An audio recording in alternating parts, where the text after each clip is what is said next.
Hello, and welcome back to another podcast video.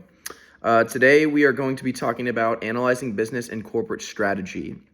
So to start off, business strategy or business level strategy refers to the approach a firm or business unit takes to competing in its industry to attract customers, create and capture value, and achieve competitive advantage.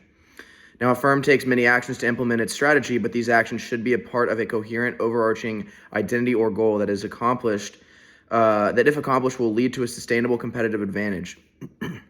Now, this overarching identity is its business strategy, and it can be summarized in one sentence.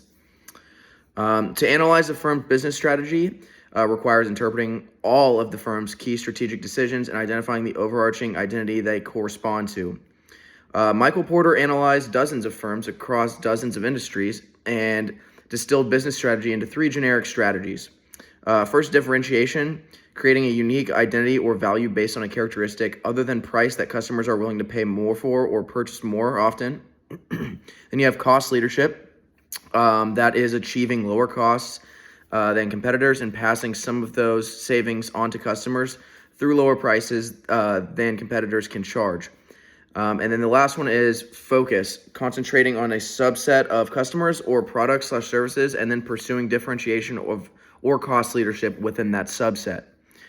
Now, proper analysis of a firm's business strategy is insufficient without trying their actions to one of Porter's generic strategies or combination thereof.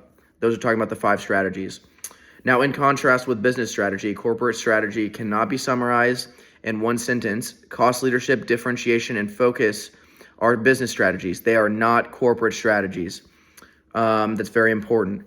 Popular buzzword or phrase is that a firm pursues a growth strategy. This is essentially trying to sound smart without providing real substance. All corporate strategy is about growth. It is the set of decisions made by executives to determine what the company sells, where it sells, and what it sells, and how what it sells is produced.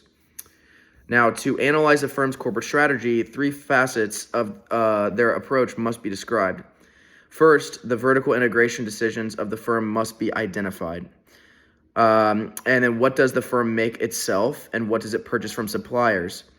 Does the firm sell directly to end users, example consumers, or does it sell to intermediaries that then modify the product and or sell it to the next customers down the line?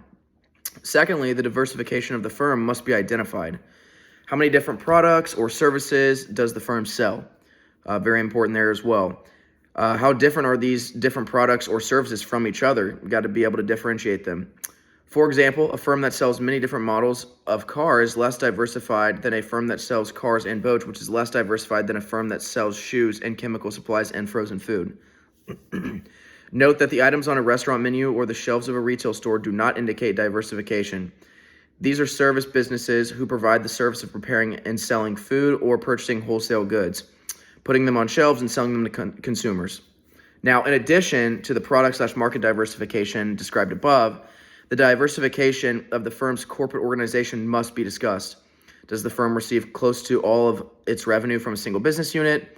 Does the firm have one main business unit, but also a few smaller units that also provide a notable share of its revenue? Does the firm have many businesses and units that share core competencies? Does the firm have business units that have no competencies with each other? Just all a bunch of important questions. Now, the organization of the firm must be discussed, including subsidiaries and alliances. Finally, the firm's geographic scope must be identified. This is the most straightforward of the 3 aspects of corporate strategy. Understanding and analyzing business and corporate strategy are key skills that executive and entrepreneurs must possess if they want to maximize their success of their companies.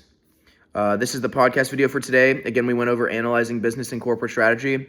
I hope you enjoyed and learned something. My name is Lawson Stankiewicz, and I'll see you next time for the next podcast.